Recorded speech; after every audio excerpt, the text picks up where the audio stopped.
tema em questão hoje é a República, liberdade, igualdade e equidade. E vamos começar então agora a sessão, e que já está mais silencioso. Uma vez mais agradecer a todos vocês e passar a palavra aqui ao Fernando Sobral, que conduzirá então o debate e depois as respectivas perguntas por parte de quem está presente, desde o momento, mas tem que se identificar. Portanto, quem quiser fazer depois perguntas, identifica-se e faz as perguntas. Tens de tirar para o microfone. Pronto, depois disto eu vou passar ao Fernando Sobral então para abrir a sessão, ok? Boa noite a todos e obrigado por terem vindo a este segundo jantar de debate sobre o futuro, e o futuro neste caso é sobre a República. No fundo vivemos tempos confusos entre a austeridade tornada doutrina de vida e um Mediterrâneo onde todos os sentimentos de fraternidade e segurança estão em jogo, os europeus tremem. Há no meio desta falta de certezas um certo de valores alarmante. Talvez estejamos a chegar ao fim de um ciclo nascido em 1789 com a Revolução Francesa e que ligava a luta pelo poder à confrontação de ideias, à luta de interesses, de fações e de clãs, de onde emergia a democracia e o sistema partidário com o fim das monarquias absolutas e das teocracias. A Revolução também levou a princípios supremos a liberdade, a igualdade e a fraternidade. A Declaração dos Direitos do Homem e do Cidadão nasceu dessa euforia. A República Portuguesa bebeu nesses ideais, que sobra hoje esses valores que, entendemos, faziam da Europa um continente que era um farol que iluminava o resto do mundo. Assiste-se ao fim da política como religião, tal como era desde 1789. Vemos o regresso das religiões como política. Tudo é economia, tudo é rentabilidade e não solidariedade. Entre a desvalorização do Estado e o regresso ao tribal, à segurança privada, à família e ao território, parece esbater-se o primado da cidadania e da solidariedade e da democracia. Vivemos tempos confusos, de medo e de descrença no futuro da República. Há razões para isso. O nosso convidado de hoje tem respostas para estas dúvidas. Ou pelo menos tentará. José Manuel Bandes tem sido ao longo dos anos um atento observador da evolução do regime nascido do 25 de Abril. Criminalista, professor universitário, fundador do Observatório de Segurança, Criminalidade Organizada e Terrorismo, foi fundador da revista Segurança e Defesa, que é diretor. É talvez a pessoa ideal para falar nesta noite dos desafios que se colocam à República num quadro de instabilidade social derivada da austeridade, do cansaço democrático derivado da demolição da classe média, o grande pilar do sistema democrático, da insegurança financeira, mas também derivado dos conflitos e da imigração forçada nas fronteiras da União Europeia. E é ele que eu passo à sua voz doce. Pensava que vinha falar de turismo, que é o que eu costumo falar da televisão, de segurança, insegurança, ou de esoterismo e de pessoa, mas também dá direito a qualquer coisa. Neste espaço tem que se falar de pessoas. E ele tem, não digo respostas para tudo, mas tem perguntas para tudo e tem desafios. A questão da República, é preciso saber qual é a República. O Hitler era republicano, não era? O Salazar era republicano e não tinha confiança nos monárquicos. Ponham-os lá no sentido que eu é que mando nisto. Pronto. Agora, a República tem que ser solidária, tem que ir ao encontro daquele desafio de 1789, da liberdade, da igualdade, da fraternidade. E a questão da solidariedade é muito importante. É importante sempre, importante também em alturas de crise. Vemos que vão caindo do caminho, ainda vivos, mas em mau estado, as pessoas que outrora estavam em condições minimamente razoáveis, não é? A classe média hoje vai empobrecendo a olhos vistos. E isto é um grande desafio. Temos de reconstituir esse tecido social, porque já o proletariado já lá vai, há muito tempo, há os trabalhadores, há o lumpen, há os pequeno burgueses, mas a classe média, da média burguesia, é essencial para termos uma economia de consumo e, digamos, também é ela consumidora da cultura, sobretudo. Isto é horrível dizer, mas eu lembro que a minha tia Vitória, professora primária, era frequentadora das óperas do Coliseu, óperas populares. É preciso ter a noção de que a ópera passou a ser para as elites. Não. A ópera é um espetáculo popular, nasceu como espetáculo popular em Itália e em vários sítios. Olha o Mozart. A ópera era um espetáculo popular. E ali no Coliseu era o templo da cultura, o templo da música. E o povo, as pessoas com poucos recursos, como era o caso da minha tia, professora primária, que é o teatro, lá está. Portanto, essa é outra questão. É reconstituir a dimensão económica das pessoas, é o seu consumo cultural, a sua participação na cultura, e hoje as pessoas estão afastadas. Estão a ver se safam a sua vidinha, que é realmente a questão fundamental para a sua sobrevivência. E depois, quando se vê espetáculos como aquele do BES, em que os indivíduos, eu sou professor de Andalusia, de terrorismo, crime organizado e informação estratégica. Na cadeira de crime organizado, eu dou todas as características de uma máfia. E aquilo que eu vi no caso do BES, que foi noticiado, vamos partir do princípio que foi para os jornais, é claramente a ação de mafiosos e de uma máfia constituída. E continuam tranquilamente. Nós dizemos mal da América e temos razão em algumas coisas. Se fosse na América, o homem já estava dentro há muito tempo. Provavelmente no dia seguinte. É uma pena. É um país que não se respeita, que não tem vergonha. Assistir a espetáculos destes, impávido e serenamente, é uma vergonha. E, portanto, nós temos que ter princípios, temos que ter o Estado de Direito, e as pessoas têm o direito a se defender. Mas aquilo já de várias instâncias, quer do Banco de Portugal, da CMVM, de várias, e da própria Procuradoria, há questões que são gravíssimas. Portanto, a questão da ofensa à lei por parte de grupos que são absolutamente impunes, não há nada que os toque. E, entretanto, milhares de pessoas foram vítimas das suas estratégias, e o Estado também, porque houve ali proventos que estão aqui, acolá. Provavelmente eles vão ser apanhados mais facilmente na Suíça, no Luxemburgo ou noutras paragens do que propriamente aqui. Portanto, isto é um desabafo que, digamos, como homem ligado há 20 anos na Polícia Judiciária, embora como CSI, antes da morte, na verdade foi assim que foi, e irrita-me muito ver qualquer pessoa que tem um problema com a justiça, que se atrasa num pagamento ou que não paga e tem uma penhora logo em cima.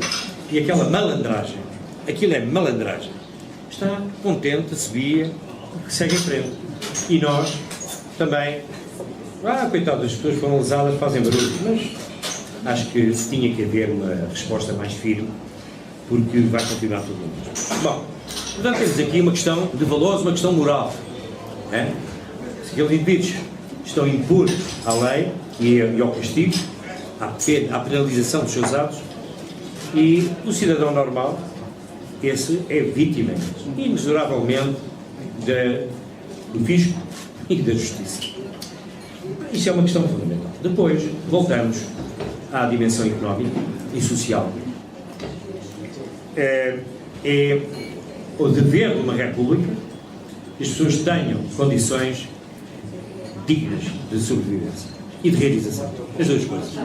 Sobreviver com dignidade e a realização dos seus anseios, dos seus projetos da vida. Isso é fundamental. E a República tem que ter a obrigação de dar essas condições. Naturalmente, as pessoas têm que ajudar, têm que decidir trabalhar, decidir formarem-se, por mais humilde que seja a sua formação, mas dar o seu contributo para que a sociedade funcione.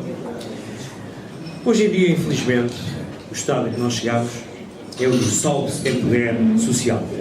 Cada qual sob equipa da avó, como dizia o Braçals naquela cançãozinha. Não há sentido de comunidade. São poucas as organizações que conseguem juntar as pessoas num projeto de solidariedade e de comunidade, do interesse da comunidade. Outra coisa que nós também dizemos mal, e bem, de muita coisa dos americanos ou dos anglo-saxónicos, mas há uma palavra deles que é boa, e que nós devíamos ter a noção. Community, a comunidade, isso é uma questão fundamental. E nós não. Epá, sou eu, és tu, somos nós e acabou-se. Comunidade, isto é uma questão fundamental. O bairro, a rua, a aldeia, até elegem é fundamental. Esta cultura de participação, de cidadania, nós temos que resolver em conjunto os problemas que nos dizem respeito a todos, começando pelo bairro, pela rua, pelo prédio, etc. E depois, naturalmente, exigir que as instâncias superiores também resolvam esses problemas ou nos ajudem a resolver. Naturalmente que temos que dar a nossa participação. Não podemos transferir para instâncias superiores todo o trabalho da resolução. Nós temos, portanto, a questão de iniciativa cidadã. Porque essa questão de darmos voto de 4 em 4 anos e eles que resolvam os assuntos, não. Lá está outra questão da comunidade, da cidadania participante no cotidiano.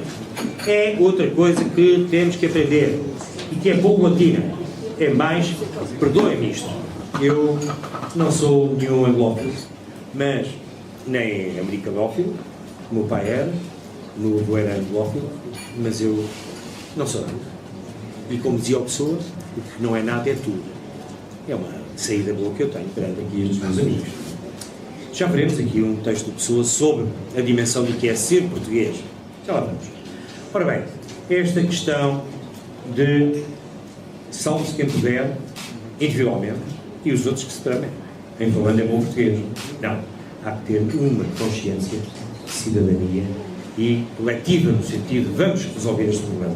Isso é fundamental. É evidente que há grupos que ainda lutam, etc. Mas a maior parte das pessoas temos que fazer talvez justiça. A situação está tão má em muitos níveis da nossa sociedade que realmente aquilo é tratar da vidinha, ter dinheiro para chegar até ao fim do mês e os outros que esperemos que também tenham.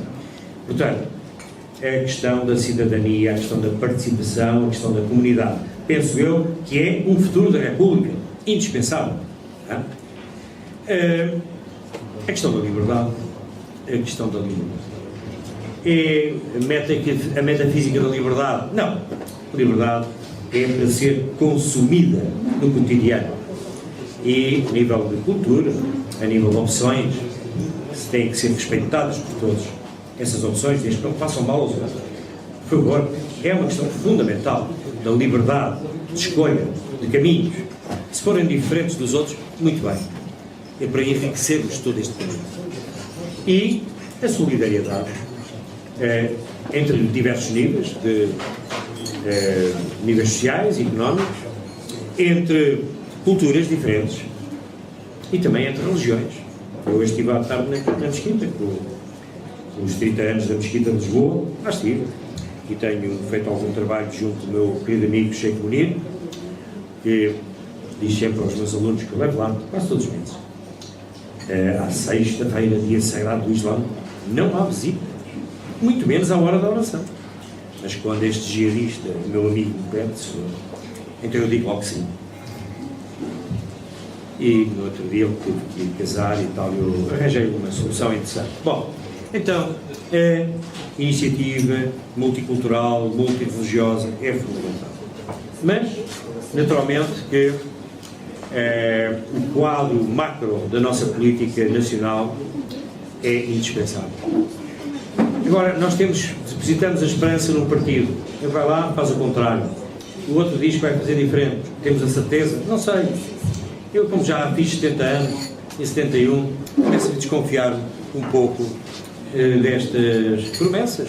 Mas, como diria aquela canção do Brel, Madeleine, ele todos os dias ela diz que vai aparecer, depois não aparece, mas no dia seguinte ele está cheio de esperança que ela volta, Madeleine, e vamos a isso. E assim nas eleições é a mesma coisa. É uma questão também, que é outro nível, um nível macro, do partido que vai governar, ou dos partidos que vão governar, é fundamental que ele não nos engane, realizem aquilo que prometem. E que o que prometem seja realista, não é? Também é importante. Nós, em primeiro lugar, é a democracia, que alguns chamavam de base, mas é a democracia no cotidiano, a democracia na pequena comunidade onde nós vivemos, que temos que resolver aí primeiro exercitar essa cidadania, essa liberdade, essa solidariedade. Quanto à dimensão espiritual, como dizia o professor Agostinho da Silva, primeiro trata-se do corpo e depois vem o espírito, não é? E de facto é fundamental que assim seja. Vamos tratar primeiro do corpo, este povo que está um bocadinho mal, e sobretudo naquelas camadas sociais que estavam razoavelmente tranquilas. Na verdade, vamos tratar do corpo e depois trata-se do espírito. Eu gostava de ler aqui, falei em multiculturalidade e não posso deixar de citar uma frase do Sr. Fernando António Nogueira Pessoa, que era aqui correspondente comercial no Rua dos Douradores. O Pessoa dizia, não nesta frase, mas nesta, aqui está: o Quinto Império é o futuro de Portugal. Está escrito para já, para quem saiba lê-lo, nas trovas do Bandarra e também nas quadras de Nostradamus. Agora, mais importante que isto, é a certa mitificação. O futuro é sermos tudo. Quem que seja português pode viver a estreiteza de uma só personalidade, de uma só nação, de uma só fé. Isto é um grande programa. Hoje em dia, a tolerância, a multiculturalidade, não sei o quê. O Pessoa tinha afirmado isto, mas ninguém lê, não gosta de ler estas coisas. Temos coisas mais simpáticas. Isto é um programa para o português na dimensão universal. Nós gostamos e mitificamos também, sob o ponto de vista político, é sermos tudo. Não apenas uma personalidade, não apenas uma nação, mas e não apenas uma só fé. Não sermos uma nação apenas, é a comunidade dos povos da língua portuguesa, claramente. Não sermos uma só fé, é uma comunidade que acolhe as diversas religiões e que é solidária com elas e fraterna. E aqui, já me aproximando do meu fim desta exposição, diria que uma das coisas fundamentais para se evitar questões perigosas que assistimos hoje noutros países, terrorismo, etc., é a relação com a comunidade, neste caso a muçulmana. Temos a sorte de termos uma direção da comunidade civil e religiosa magnífica. O Sheikh Munir é o nosso seguro de vida. Tem sido até agora e espero que continue a ser. E essa relação, ele vai às reuniões nas reuniões das comunidades europeias, muçulmanas, e ele conta a experiência portuguesa. E as pessoas dizem, mas que sorte tu tens de viver em Portugal. Isso deve ser extraordinário. Mas bem, não é nada de extraordinário. Os franceses têm uma política de assimilação, os ingleses multicultural, mas com guetos. E nós, qual é a nossa política? Nenhuma. Desde que não nos chateiem, nós não nos chateamos. Até agora tem funcionado. Mas é verdade, é isto mesmo. E eles sentem-se bem. Estão a ver? Portanto, é muito importante esta dimensão de eles se sentirem parte da nossa comunidade e não serem discriminados, olhados assim do lado. Assim. Muitas vezes pergunta-se, porque já foi falado aqui a questão da segurança, agradece ao Sheikh Munir, muito obrigado. Enfim, ele dialoga com quem de direito. E ele diz, obrigado. Eu sou muçulmano, mas também sou português. Não quero que suceda nada ao meu país, nem contra a minha comunidade, porque se vê só uma coisa, aqui em Portugal, a minha comunidade nunca mais tinha descanso aqui, deixava de se sentir bem, tranquila, bem disposta e passava a ser discriminada. Portanto, isto é uma preocupação que temos de ter. Mas também não arranjar muitas políticas de forçar aqui e aquilo lá. Não os chateamos, eles não nos chateiam. Está ótimo, é a portuguesa, 100%. Por último, terminaria com uma frase do Pessoa. Até ia ler um poemazinho do Pessoa que era interessante. Eu já não sei, tinha aqui. Era um poema dedicado ao Salazar. Nós vemos sempre a Pessoa, é que é evidente que ele teve aquele fascínio, o Presidente Rei, depois daquela bagunça e tal. A Primeira República tem coisas extremamente positivas. O registro civil, a educação pública, entre outras coisas. Mas é claro, aqueles anarcas que lá populavam, e a formiga branca e outras coisas, as pessoas não tinham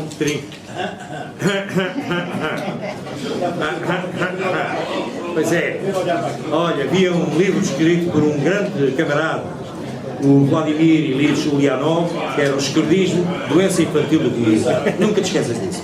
Ora bem, e então,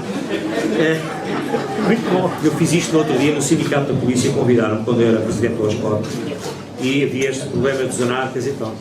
E aquilo é tudo consolado mais ou menos por PC. Eu terminei com esta frase. Não se esquece, os esquerdistas é doença. Estava um general da Força Aérea, todo PC, no fim de contas vai ter comigo. É assim é que se fala, professor. Parabéns. O PC é um elemento de segurança, também temos que concordar com estes domínios. E não só. No outro dia pediram uma análise em determinada instância. A existência de partidos radicais é fundamental para que as pessoas não vão para caminhos bombistas e coisas assim. Caminhos radicais, mais verbalmente afirmativos, ainda bem, apareçam muitos. Porque se não existirem, as pessoas têm a tentação de pôr umas bombinhas de vez em quando. Ou mais do que uma vez. Temos que ter essa noção. O Pessoa tem, naquele artigo extraordinário do Diário de Lisboa, quando havia aquele decreto na Assembleia Nacional de extinção das sociedades secretas, e ele tem uma face que valia a pena ter falar-vos. A maçonaria nada, pois, tem que ver com qualquer regime ou partido político, exceto se e quando esse regime ou partido atacam a tolerância ou oprimem a liberdade. Nada tem que ver, por igual, com qualquer religião ou doutrina, exceto se essa religião ou doutrina está nas condições indicadas. Neste caso, é dever de todo maçom combater, quanto possa, esse inimigo da liberdade. E é seu dever natural de maçom, independentemente da indicação direta da oficina de que seja obreiro ou da obediência a que ele ou ela pertence, tolerantes ou antes indiferentes demais, têm sido a maçonaria e os maçons para com tais doutrinas. Estamos a falar disto nos anos 30, hein?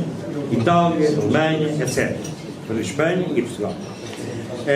Imprevidentes demais para com elas quando ainda estavam no início e, portanto, mais fáceis, portanto, de combater. Este é um fragmento de um texto de réplica que pouca gente, porque ele escreve o artigo de Diário de Lisboa, é atacado. Sabem quem é que defende o Pessoa? O Rolão Preto, das camisas negras. Não, negras ou castanhas ou azuis. Castanhas, é. O Rolão Preto, que acaba na oposição democrática, defende o Pessoa e diz: o homem tem razão.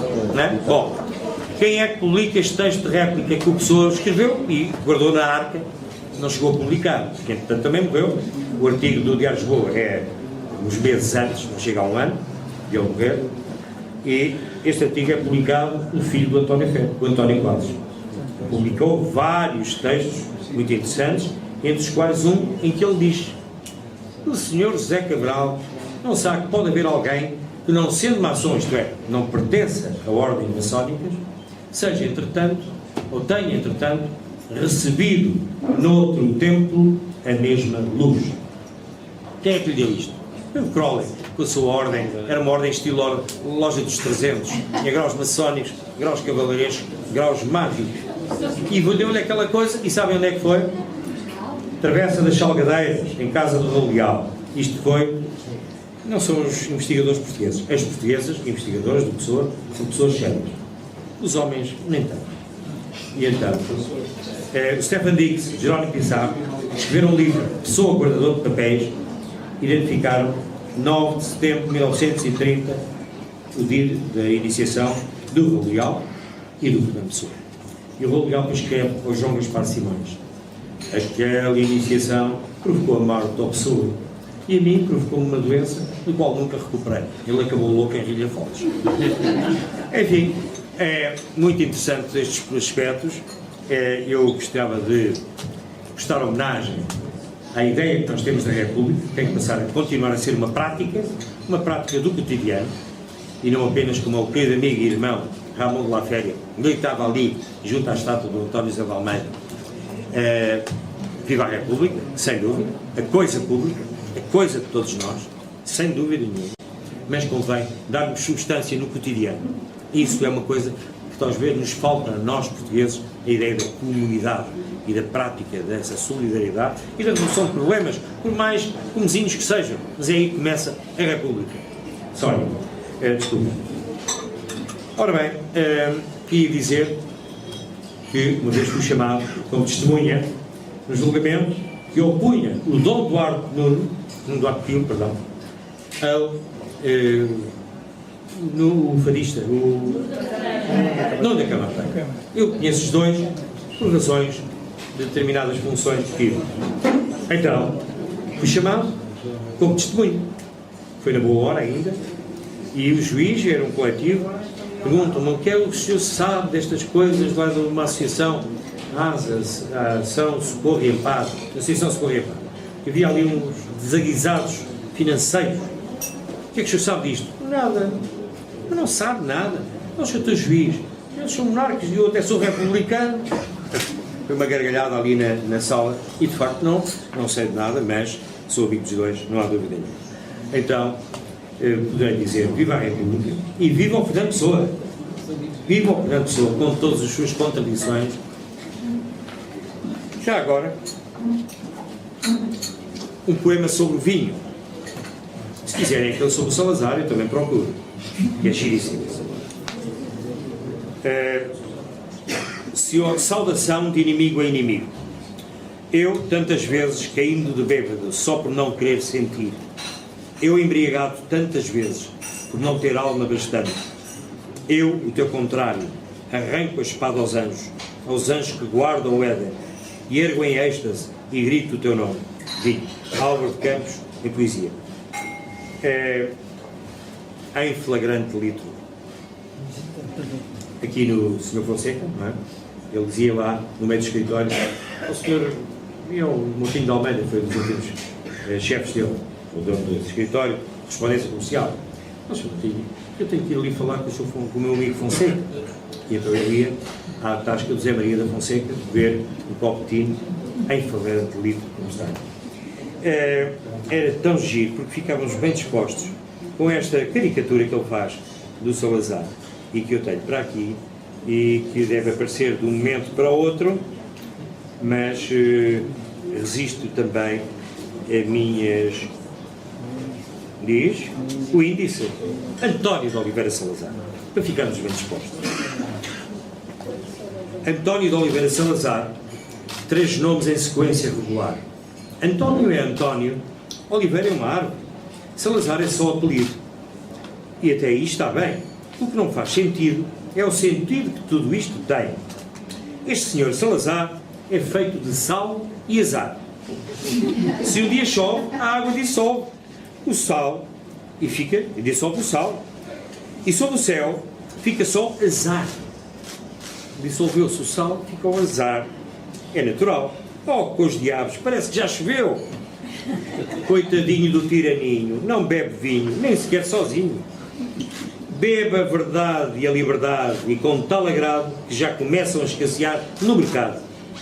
Coitadinho do tiraninho, o meu vizinho está na Guiné e o meu padrinho no Limoeiro, aqui ao pé, mas ninguém sabe porquê. Mas enfim, é certo e certeiro que isto consola e nos dá fé, que o coitadinho do tiraninho não bebe vinho nem até café. Enfim, pronto, é só para piada.